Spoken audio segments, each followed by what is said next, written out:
All right. A line, B, C, finally the D line. D line is up above the ear. If you're going by terms of using your fingertips, it's going to be about where the second knuckle is. So, again, start with where the head should be. If you're bisecting it back to the center point, it ought to come right back down. Again, give their head some place to relax. I'm going to use these two fingertips so everybody can see and start moving back down.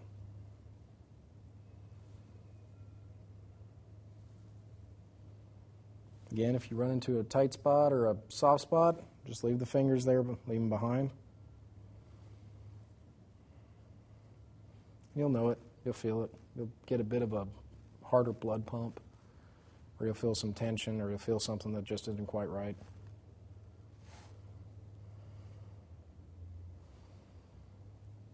Now, you're out behind, and you're really starting to get into the muscles now. Eric's got a really nice little knot right here.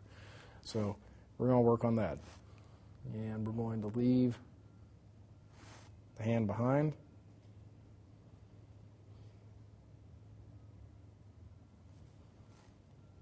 It's loosening. It's tight. But continue on down the side of the neck.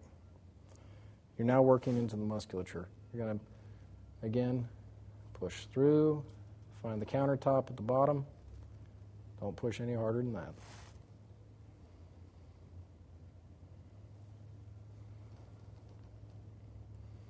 Oh, and for those of you whose wives want you to rub their heads and necks when they come home from work, do this to them. They'll never want you to touch them again.